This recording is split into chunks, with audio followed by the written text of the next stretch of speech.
Hello students, आपका welcome है इस वीडियो लेक्चर में। My self Sudhir Arora. आज का टॉपिक जो हम आपसे डिस्कस करने वाले हैं वो है redox indicators. Students, redox titration के बारे में आपने प्रीवियस वीडियो लेक्चर में जानकारी प्राप्त की थी, तो इस वीडियो लेक्चर में हम लोग रिडॉक्स इंडिकेटर के बारे में बताएंगे। बेसिकली रिडॉक्स इंडिकेटर एक ऐसा सब्सटेंस होता है जो कि रिडॉक्स टाइट्रेशन में इस्तेमाल किया जाता है और ये इंडिकेट करता है जब रिडॉक्स टाइट्रेशन की जो मेन रिएक्शन होती है वो कंप्लीट हो जाती है, यानी कि ये एंड पॉइंट को इंडिकेट करता है। रिडॉक्स इंडिकेटर वो सब्सटेंस होता है। बेसिकली ये एक ऑर्गेनिक कंपाउंड ही होता है या फिर डाई होता है जो इस्तेमाल किया जाता है।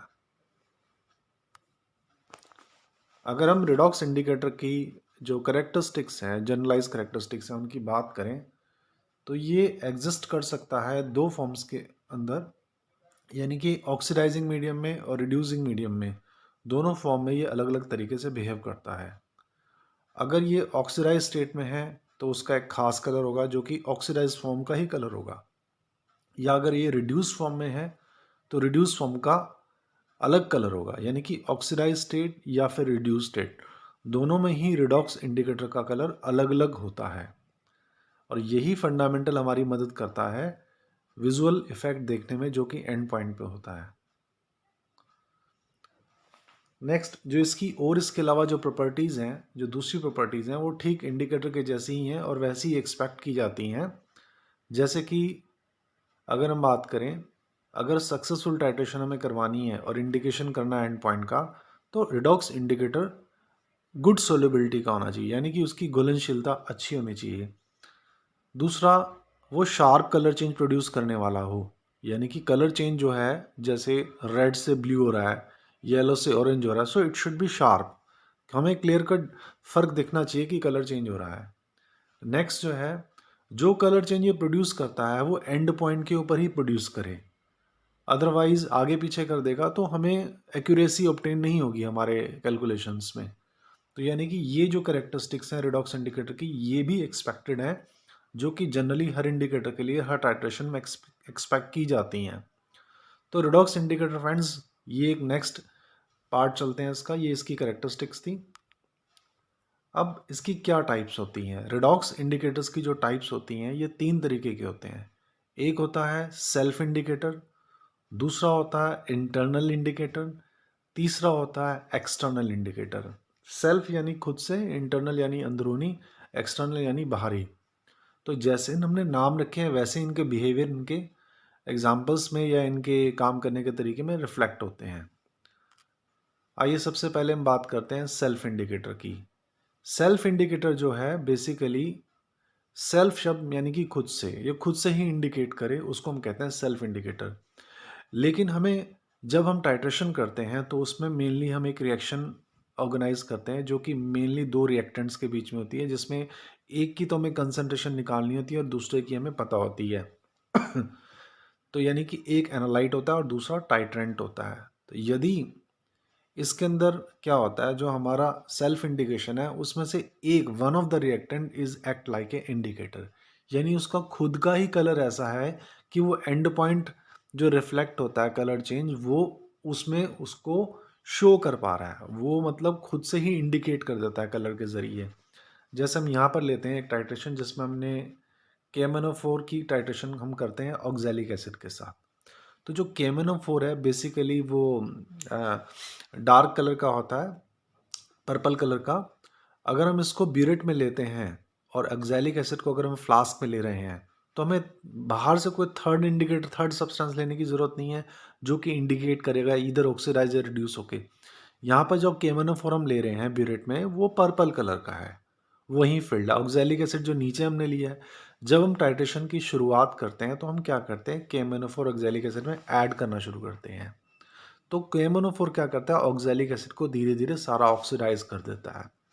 अब जब KMnO4 के ज़रिए सारा का सारा ऑक्जेलिक एसिड जो लिमिटेड मात्रा में मौजूद है फ्लास्क के अंदर ऑक्सीडाइज हो जाता है, तो जो एक्सेस ऑफ KMnO4 जो गिरता है वो ऐसे का ऐसे ही पड़ा रह जाता है, अनरिएक्टेड पड़ा रह जाता है, क्योंकि ऑक्जेलिक एसिड सारा का सारा ऑलरेडी ऑक्सीडाइज हो चुका है। अब ऑक्जेलिक एसिड नहीं बचा और फ्रेश ऑक्जेलिक एसिड, तो जो KMnO4 अलग से एक्सेस में एक दो बूंदे गिर जाती हैं वो अनरिएक्टेड रह जाती हैं। और जो अनरिएक्टेड KMnO4 जो हमारा ऐसे ही पड़ा रह गया है उसका कलर फीका होकर लाइट पिंक दिखता है सॉल्यूशन के अंदर। और ये अपने आप में खुद ही इंडिकेट कर देता है कि भाई एंड पॉइंट आ चुका है, सो कंसिडर इट। तो यानी कि सेल्फ इंडिकेशन इस तरीके से यहाँ पर माना जाता है। अब नेक्स्ट बात करेंगे हम इंटरनल इंडिकेटर की। इंटरनल इंडिकेटर में हमने शब्द यूज़ किया है इंटरनल। इंटरनल इंडिकेटर ठीक वैसा ही इंडिकेटर है जो हर तरह की टाइट्रेशन में, चाहे वो एसिड बेस्ड टाइट्रेशन हो, चाहे वो प्रेसिपिटेशन टाइट्रेशन हो, चाहे वो कॉम्प्लेक्सोमेट्रिक टाइट्रेशन हो, जिसमें हम अपने एनालाइट के साथ फ्लास्क के अंदर ही ऐड कर देते हैं। जैसे कि हम एग्जांपल लेंगे, यहाँ पर हम टाइट्रेशन करवा रहे हैं पोटेशियम डाइक्रोमेट की फेरस सल्फेट के साथ, तो हम यहाँ पर डाइफिनाइलामीन ऐड कर देते हैं फेरस सल्फेट के सॉल्यूशन में जो कि फ्लास्क में लिया गया है। पोटेशियम डाइक्रोमेट सॉल्यूशन हम ब्यूरेट में ले रहे हैं एज ए स्टैंडर्ड सब्सटेंस, और हमें फेरस सल्फेट की कंसंट्रेशन निकालनी है तो उसको फ्लास्क में लिया गया है। यहाँ पर हम डाइफिनाइलामीन ऐड कर देते हैं जो कि एंड पॉइंट पे कलर चेंज प्रोड्यूस करता है। जैसे जब हम पोटेशियम डाइक्रोमेट ऐड करना शुरू करते हैं फेरस सल्फेट में, तो पोटेशियम डाइक्रोमेट सबसे पहले सारा का सारा फेरस सल्फेट ऑक्सीडाइज कर देता है। जैसे ही सारा का सारा फेरस सल्फेट ऑक्सीडाइज हो जाता है तो जो एक दो बूंदे डाइक्रोमेट की और गिर जाएंगी, तो वो क्या करेंगी, डाइफेनालामीन को ऑक्सीडाइज कर देंगी। जैसे ही डाइफेनालामीन ऑक्सीडाइज हो जाएगा, तो मैंने ये बात पहले ही शेयर की है कि जैसे ही इंडिकेटर ऑक्सीडाइज करते हैं तो उसका ऑक्सीडाइज स्टेट पैदा होता है जो कि अलग रंग रखता है, ये कलर चेंज प्रोड्यूस करता है। जैसे ही डाइफेनालामीन ऑक्सीडाइज होगा पोटेशियम डाइक्रोमेट से, एकदम से ऑक्सीडाइज होकर ऑक्सीडाइज स्टेट वाला कलर फ्लास्क में दिखलाने लगेगा, और जो कि कलर चेंज एक तरीके से मेंशन कर रहा होगा और एंड पॉइंट को इंडिकेट करेगा। तो इसके इस तरीके से हमारा यहाँ पर and point internal indicator show off करता है, दिखाता है। तो ये एग्जांपल था फ्रेंड इंटरनल इंडिकेटर का। अब नेक्स्ट जो थर्ड और लास्ट जो रह गया वो है हमारा external indicator. Friends external means बाहर, जो बाहर रखा जाए उसको हम कहते हैं external indicator. It is kept outside the titration flask and drop of solution in the flask is taken from time to time and drop outside to be added to the external indicator। यानी कि इसमें हम क्या कर रहे हैं, burette में हम जैसे कि K2Cr2O7 ले रहे हैं, फ्लास्क में हमने फेरस सल्फेट लिया एज एनालाइट। जब हम K2Cr2O7 फेरस सल्फेट में ऐड करते हैं तो दोनों के बीच में रिएक्शन स्टार्ट हो जाता है। तो हम बीच बीच में एक एक बूंद निकाल के बाहर रखे एक्सटर्नल इंडिकेटर पे डालते रहते हैं, और पोटेशियम फेरिसाइनाइड इसका एक एग्जाम्पल है एक्सटर्नल इंडिकेटर का। जब हम पोटेशियम फेरिसाइनाइड पे वो बूंद डालते हैं तो उस बूंद में फेरस आयंस होते हैं जो कि पोटेशियम फेरिसाइनाइड के साथ मिलके फेरो फेरिसाइनाइड कॉम्प्लेक्स बना देते हैं, जो कि एक खास कलर रखता है, रेडिश ब्राउन कलर रखता है। वो कलर जब तक आता रहेगा तब तक आपका एंड पॉइंट नहीं आया है, ये आपको मानना पड़ेगा। क्योंकि जब तक सारा का सारा ferrous sulphate ion, ferrous ion जो कि फेरस सल्फेट सॉल्यूशन में मौजूद है, ऑक्सीडाइज नहीं हो जाएगा, तब तक आप जब भी बूंद डालेंगे बाहर रखे इंडिकेटर पे तो वो उसको फेरस आयंस प्रोवाइड करेगा और कलर्ड कॉम्प्लेक्स बनवा देगा जो कि फेरोफेरिसाइनाइड कॉम्प्लेक्स है। जैसे ही आपका रिएक्शन कंप्लीट हो जाएगा, यानी कि सारा का सारा फेरस सल्फेट K2Cr2O7 से ऑक्सीडाइज हो जाएगा, तो वहाँ पर कोई भी फेरस आयन नहीं बचेगा।